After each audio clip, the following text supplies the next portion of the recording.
Ogilvy's research back in the 80s and 90s found that 80% of advertising success came down to headlines and the hook alone. Works have gone on top of that and are showing that same result to be the case. Carson, how are we doing today? And that is what we're going to talk about. How are we doing? Dude, I'm doing great. U.S. women's hockey just beat Canada for the gold. You're still in the States. Unfortunately, we haven't been able to meet, but life is good. I'm excited for today's episode. We're going to talk about, like Luke said, the art of advertising. We're going to go over fundamentals. We're going to go over our principles, kind of just like our thesis of how we go about creating ads ourselves and why we think the way we think, and kind of give you guys an insight into how we think of ideas and bring things into fruition, where we look for inspiration, what we take from it, and all that stuff. So I'm pumped. Mate, and I think I'm excited as well because we can just go into the weeds of video and static, the pros, the cons, and where people go wrong, and just really lay out the core fundamentals you need to succeed in 2026. 100%. So, Carson, I have a simple question. Where do people go wrong with video? And what fundamentals do they need to learn? That is a great question. I think where people go wrong in video is they talk too much about themselves for the first thing. Like that's by far the biggest thing I notice is a lot of people that do it wrong talk about themselves for short form rather than the customer or the people, like what people are going to get out of it. Like you need to give them something that's going to be interesting enough for them to take away that they can relate to or care about, right? So you need to provide value, not just this is about me, this is about my product, this is what it does. Nobody really cares, right? You need to be able to present information in a way that's entertaining, educational, or just some sort of value in any sense. That could be, emotion, that could be product, that could be lifestyle, whatever, right? But I think the biggest thing is that I see with video is people go wrong with talking about themselves or the product rather than what the outcome's going to be. One thing in addition to that, kind of piggybacking off of it, is they draw things out for too long. Like people just want you to get to the point, right? Nobody likes when somebody goes through a story and then everything is, well, then we did this and then there's this a bit of irrelevant information and all this other stuff. Just get to the point as fast as possible. That's what really matters, right? So provide value and get to the point. Those are the two biggest things that I see people go wrong and with. to add on to that, I mean, look, I think Meta came out with an interesting report and they found internally that 65% of people who watch the first 3 seconds of a video will watch at least 10 seconds, right? So you've got to think to yourself when you're making a video, again, as you were saying, be very clear on the outcome, be very strong, but remember, hold and payoff, right? That is the clear skeleton that I've seen on paid ads for video that have won every time, right? Think to yourself, why should I care? Yeah. This is for me, and here's what to do, right?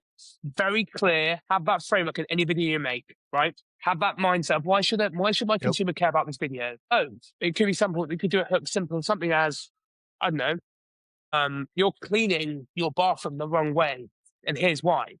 It's a perfect hook, introduces the problem, it agitates it, it makes people go down the slippery slope, and they want to go on that journey with you. So the video, really think, hook, hold, and payoff. Most important fundamentals of video. What about static, Carson? What have you seen on the static side? It's pretty similar. I see people doing way too much of presenting an offer and just discounting and not enough relevant information. But the biggest mistake I see in statics by a million miles is the lack of specificity. People are so abstract with what they say. It's just, better. Huel is one of the worst culprits of this. They're a big brand, so they can get away with it, especially bottom of funnel. But a lot of their stuff is just like, better health or better for you drink. Better how? Better doesn't tell me anything. If I don't know anything about Huel, better is nothing in my mind. Like I need to be able to better what? Groons does a great job, helps you poop better. It's simple, it's clear, and it's specific. Yeah. It just helps you poop or helps you poop more often, whatever, constipation, whatever. If you're going to use better, at least use something that's going to give somebody a reference point and a visualization cue to be able to see it in their own head. And the biggest thing for static for me is just the absolute lack of specificity in language, in visual. But do you think, though, Carson, in your view and what you're seeing across your companies that you're working with right now is this kind of an element of the outcome? There should be a visual outcome of succeeding. For example, by having Groons, let's say, you see the fact that you're shitting better. It may show a picture of and, the digestion system. Like, do you think that's a really important thing that a lot of people are missing? It really depends on industry. Like if you're in CPG, food and bev, a lot of the time you want the product to do the heavy lifting and use product images. But if you're in clothing, for the most part, you want to use models. You want to use lifestyle, right? So it really depends on industry. If you're gonna have, like if you're in CPG, food and bev, have visualizable language, not always visualizable or visual heavy images, right? Because you want the product to be front and center for people to like realize, okay, this is the product, this is what I'm getting, whatever. But that's when the most specific language comes into use, which is why I think a lot of CPG brands, for the most part, tend to take a back seat when it comes to performance creative at the beginning, because they don't have the ability to really convey their thoughts and information in a way that is But visualizable. we want to get to the weeds of this because I've seen so many people now who are using Nano and and for people that don't know, I'm saying Nano Banana 4, it's Google's kind of new image models, and they'll copy all these ads and whatever. And I think so many people don't understand the simple importance of eye tracking. What I mean by that is people scan in F or Z shapes, right? So it's really important to have that visual hierarchy make sense, right? Don't have your headline at the bottom of copy. Make it make sense. Have it where understand how people scan stuff. It's such an important nuance that people forget, in my view. Well, I will say, to the point of that, it depends on what you want Sure. them to see first. If you want them to see the product first and the visual, you put your headline more at the bottom. Like this is why print ads back in the day were headlines at the bottom for the most part, because you wanted your image to take up most of the space. Then you wanted them to see your headline. Then when you wanted them to read the copy, right? So, but that's when people were going right to left, moving pages. Now with social media, things have changed. Since we scroll up, the first thing we see is the top. So what are you going to put at the top that's going to get somebody's attention? Is it going to be an image or is it going to be a headline? If it is an image, you need a strong headline at the bottom to keep people from scrolling. But it all depends on, like, for the most part, you're safest on social putting your Agreed. headlines at the I top, fully agree. because that's the first thing they're going to see Fully when they agree. scroll And down. I think it's just a limiting belief, right? Where people are just like, oh, well, and don't get me wrong, it all depends on the product, but like a beautiful ad, right? That has a really great visual and has like very simple copy. Like in certain CPG categories, it'll just be seen as boring old nothing ads, right? Like the Super Bowl, a lot of those ads, mate, I've forgotten about them, right? And I think the most important thing in video Yeah. and static, right, is create emotion. Make some emotion of what you're making, right? Look at the American Eagle company with Sydney Sweeney. It was I Have Great Genes, wasn't it, along those lines? Right? They made you feel something. And the funny thing is, the people that hated that ad, I guarantee that they weren't even American Eagle consumers, so why give a shit about them? Just people want to complain. Amen. People People love do. to And complain. I thought that was a British thing, but anyway. Yeah. And so, like, what else do you think static wise people get wrong? I just think I don't know, I'll be honest with you, I think it's just, again, simple fundamentals, right? It's as we said before, what Ogilvy was saying as I intro the video, right? The headline does 80% of the work. So that's where you should spend the majority of your time at. Like, I think so many people just look at a headline and just kind of like brush it over and they do it last. Like, no, that should be where you spend Yeah. 90% of your time. That's where Yeah, I we agree. always start. Headline comes first, because that sets up the rest of the ad. It goes headline, and then we think of the rest of the copy, and then we think of the format, and then we think of the rest of the copy. Because it's like, okay, what do we want to present this as, right? Is it going to be an us versus them? Is it going to be benefit call outs? Is it just going to be headline? Is it going to be headline and subtext, headline, sub copy, headline, body copy, whatever, right? But you always should have your Yeah. headline in there. Yeah, and agree. And also, I think a new way that I'm looking at it is when you make any ad, static or video, you should think to yourself, would this stay timeless as a static or video at Times Square? Which I went to, by the way. Love it. Really cool as an advertiser. But that's just a piece of thinking to have. Bit of a thought experiment would be, with this static ad, would I run this as an out of home? If the answer is no, then really think about whether you want to run that, right? And again, because there are ugly ads that I'd run out of home. So it's not saying that they have to be always beautiful, right? But just think to yourself, like, would this actually like stand the test of time, right? Important. But Carson, principles and frameworks. You and I have different frameworks here. Can you kick us off with the 4 U's, please? I would like you to kick us off The with 4 this one. U's. Okay, well, you've got urgent, unique, useful, and ultra specific, right? And it's the copywriting rules. Carson and I will talk about it so much off camera. again, I think you're saying we even joined the call, right? It's you've got to think to yourself, right? How can I make this as concrete in the consumer's mind? And that comes being very detailed about what you're solving, right? The specific part of the conversation or the ad. What do you think, Carson? I think it's beautiful. And it applies differently a lot of the time too, because you don't always want to have urgency in your copy, in my opinion, and in your ads, but you should always be specific, Mm, in my opinion. I think even if you're doing a bottom of funnel ad, vagueness kills more ads than specificity ever agreed. will. And if you take that thinking for every ad you make from this day forward, I guarantee you're going Agreed. to have success. Agreed. Now, I'm not saying bottom of funnel, you need to have all these crazy headlines and super unique and visualizable. Some people just need to push over the edge. That's fine. But be cautious and cognizant of what you're putting out there and who it's for Agreed. and where it's going to sit. Agreed. Right. But then I think it's really interesting, right? Because I would say that, and the argument I've heard people say is, what if I'm just doing awareness campaigns or awareness ads, right? And maybe that's where sometimes I may be a bit lenient, where it's a very, very simple message, right? Where the job is just to create some level of awareness, where you're maybe not going too much into the weeds. I see their point of view, but I think you can still do awareness campaigns and also be very detailed about what you're actually solving. And that's one Yeah. of my views that I really, that I deeply care about. I think people should as well. So Agree. anything else in the four U's that we've missed? I'm thinking, I mean, my thing to finish this segment off would be, or on the four U's for copywriting is, the more of them you hit, the more of your headlines will do better.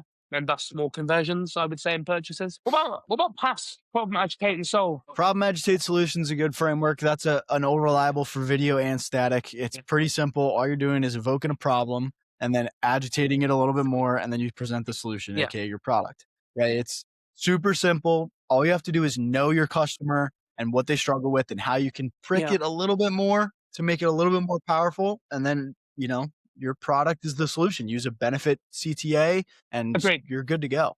It's very simple, but there is one, I don't know if I'd call it a framework, but it's my 5 questions that I use for every ad that we deliver. And there's a rubric to this as well. So there's 5 questions. First one, can I visualize it? Second one, can I falsify it? Can it be proven true or false? Number 3, can nobody else say it? Like, are we the only ones that have said it, or can nobody else say this about, their product? Number 4, does it make me feel something? And number 5, does it provide value?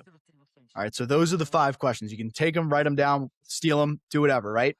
How we judge every ad is I go through these questions. And if we have 0 to 1, we scrap it. We go back to the Yeah. drawing board, whatever, right? We try and get at least 3 here. If we have 2 to 3, we know it's solid. Like it's a good ad. It's acceptable to run it if we can hit 3. And at that point, it's like, okay, we can at least test this when it's good enough to test. But for the most part, we try to be in 4 to 5. 4 to 5 is you've got a banger. And so you answer yes to 4 of the 5 questions. If you've got all 5, it's probably going to be a winner. I can tell you right now, every ad we've ever run that has 4 to 5 has always hit. But there are ones that we've done with 2 to 3 that have also hit. So it's just kind of playing on there, but none of the ones where like, we don't give anything that's 0 or 1. Just won't happen. All of the ones that get out there are 3 to 5. But that rubric is very helpful when it comes down to it. And because if somebody can visualize it, they can see it, right? And by the way, those first 3 questions are not from me. They're from Harry Dry. Just want to give credit where credit's due. But if someone can visualize it, they can see it in their head. They have a better picture of what you're talking about. If it's falsifiable, it means that it can be true or false, and somebody can actually see that it's a fact, right? And if nobody else can say it, then it's unique to us, right? So it makes us different than everybody else. If it makes the consumer feel something, we've done our job of evoking an emotion to get them emotionally invested in the product or what we're talking about. Okay. And if it provides value, we've shown them that this emotion connects with the product because it will solve this or it will give them that. But those are the important 5 questions that we ask for every single ad. Have there been moments where it hasn't worked, or have you found at the moment that what the data you're running, it's been successful, that rubric, or but when it hits the 4 and 5, you've been fine? Yeah, we have never had an ad to date where we've answered all 5 and it hasn't been a winner for at least some period of time, right? Whether it's scalable or not, that's not really up to us, but whether it's been selling and gotten graduated or done really well, it does. But again, like if we hit that 3 mark, that tends to be right about the cusp of where we're talking. And what I've noticed notoriously is if we're at the 3 range, they do well, but they don't scale well. And 4 to 5 typically do well and scale well. No, that makes sense. That makes sense. Are there any other frameworks we're missing here? I mean, the big one, of course, is Eugene Schwartz, great for advertising, unaware, problem aware, solution aware, product aware, most aware. I feel like we talk about that a lot, but are there anything you want to add on that? I mean, Yeah. people. No, I don't think so. I think like the biggest thing for frameworks and format stuff is take them and apply them, but don't live by them. Like what I gave everybody just there is less of a framework and more of like a rule book. But frameworks can be very dangerous because if you follow them too religiously, in my opinion, things start to look the same and sound the same. Just kind of know them in your back pocket so that you understand why they work and what they're doing. But it'll become more second nature and you won't think about it as much the better advertiser you become anyway. So I would say like don't stress over having to follow specific frameworks, but know them to where if you are in your beginning stages, you can start to understand what you're doing, how you're doing it, and why you're doing it. Agree. And You I know? think the only framework that I would like to add is kind of like jobs to be done. And I think why I like to add that as the last framework here is it reframes the question from kind of who is the customer that you're dealing with to what job are they hiring this product to do, right? Like a milkshake, for example, you can look at it from the utility value of they want sugar, they want energy, but actually it could be they're buying a milkshake because they want something to do with their hands while they're on a boring commute, right? When you understand the job, it kind of changes the entire ad strategy. I think that's an important thing to note. This is also a great segue into what I want to talk about next. And I want to talk about the importance of understanding audiences, right? Like a lot of people in marketing will tell you, "Oh, you need to know your ICP." What does that actually mean? Because it's not just like, "Oh, they're X age to Y age and live in these cities and all this other stuff." You need to understand more than that, right? Always, but when we onboard a client, the first thing we do is go and do research. So we have a 50 something page research document about the brand and about different products. And this is separate. So like 150-page research doc will be just for like the brand and their audience as a whole, right? Some will be for products if they have multiple SKUs. Others will be for competitors, is right. So we want to understand the landscape here. But going into understanding your customer, it's not just these demographics, geographic, psychographics. It's also what is the language they use, right? What are slang words that they use? Do they use bet? Do they use a word? Do they use brick, right? All these things. And this all varies by location and age and stuff like that. But you need to understand the language they use. You need to understand the culture that you're in. You need to understand the culture that they want. You need to know their emotions, like what do they desire to become, what do they want to avoid being, what are the outcomes that they experience, what are just the general life experiences they have, right? Like this could be if you're selling oatmeal to moms, right? Like what is something that they struggle with? They struggle with a quick and easy breakfast meal to get their kids out the door for school, right? Or something that they want to drop the kids off and have something ready in 3 minutes so they can stop by back home, get their stuff and go to their Pilates class. All this stuff, right? Like you need to know experiences, moments, situations, outcomes. These things are what you really need to know about customers and what we dive into very heavily on the advertising side of like, we need to actually know what information is going to be relevant because that is what gives us the ability to be specific with this copy, with these headlines, with these videos, all this other stuff. And I want to really emphasize that importance, right? Like what else do you think that people need to I understand mean, about look, their customers, Luke? I think there's a really great survey. There was a great kind of research paper done, ironically at Harvard, where I am right now, by a guy called Gerald Zoltman, who found that 95% of purchasing decisions are made subconsciously, right? Which means people buy on Yes. emotion and Yes. Great. people buy on Yeah. emotion and Yes. justified logic, right? Yes. And just That's what's not to cut you off real quick, but also just something to touch on before I forget is people will reason themselves into anything. I know I've said this before, but your job is to get the emotion down and make people feel something because they'll themselves into doing and 100%. buying whatever if the 100%. emotion's And high I think, enough. look, when you're looking at pain points, and I always say to people, right, it's very easy just to label a pain point as, I don't know, someone wants a very, look at Poppy, right? They want a low calorie drink, right? That is a functional, that is a functional pain point, right? You have functional and you have Yep. emotional pain points, right? So functionals are the product literally doesn't work for them, or the product works for them in a functional utility perspective. And then the emotional, they're frustrated as they're overlooked, etc. It's interesting because certain industries have different looks to it, right? The best ads address the emotional layer, maybe in the gym ads, but different in other places. What about messaging though, Yep. Carson? How do you look? Messaging is an interesting beast. And the reason why is because messaging is not just what you're conveying and how you're saying it, but how the consumer perceives it. Right. So this is why people need to understand the type of language that customers use. Because if you're speaking to Gen Z, Luke and I, you can use way less casual language and be way more nonchalant about some of the things that that you're saying, right? Like you can use bro and cuz and uh brick and whatever else, whatever other slang words you want to use, right? Like this is why messaging is important because but if you're speaking to, the 65 and up crowd, you want to be probably more formal and have proper grammar and have proper punctuation and sentence structure, all this other stuff, because that's what they're used to.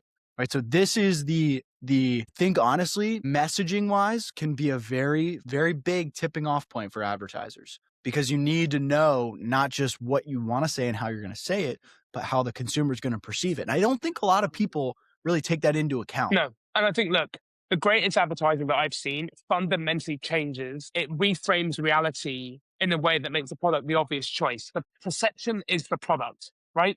Like, if you can change the meaning of something, not its function, that is what the greatest advertisers do. Look at the beers, look at diamonds, right? They were worth nothing. Well, they weren't worthless, but there was no utility. There was no emotional side of it, right? It was no functional. They made it emotional, Yep. $1 billion market, right?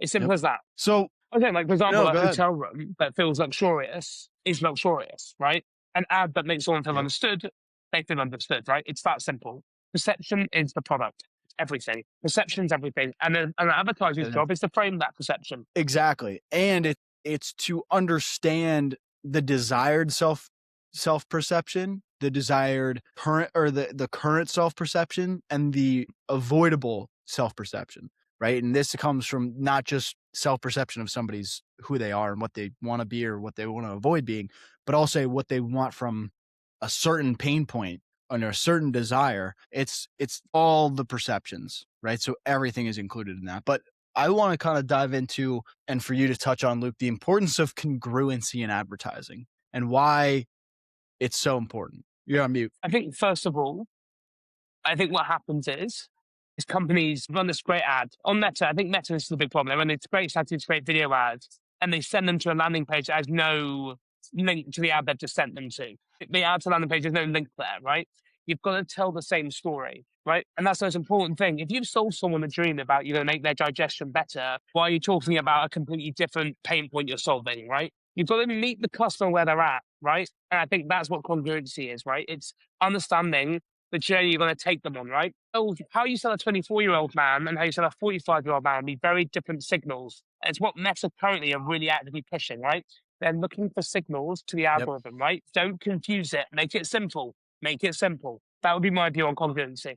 Yeah, and also just going into the actual ad side, like congruency is in my opinion what ruins a lot of ads because some people will have an image of just a product. Again, depends on your industry, but I would say for the most part this is very important. They'll have a picture of an ad or of their product sitting on just some ledge or being shown up in the sky with the clouds like everybody else has seen before, and it'll be talking about the gym.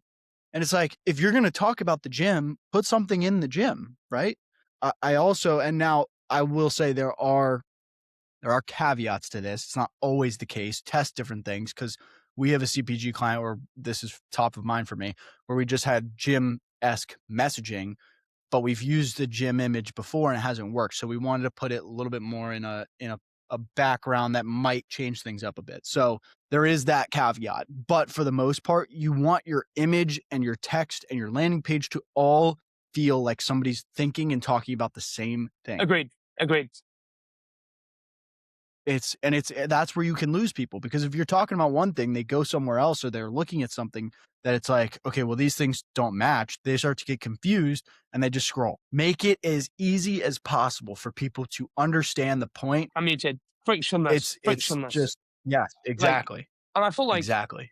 Congruency is one of the biggest things I see people and brands agreed. fall off on. And I think, yeah, And it's the easiest thing to keep in agreed. But line. it's like, how many times have we had to remind ourselves even of the fundamentals? It's so easy as marketers. It's so All the easy to get caught up in it. All the time. It's so easy to. And I think that is the end of the Yeah. episode. I think that is what I want people to end up with, right? The meta principle of this episode is that you understand the fundamentals and you understand the frameworks. Understand that you will deviate from them, but when life gets tough, go back to them and then go again, right? Yep. Explore and exploit. Amen. What's the most Dude. important thing?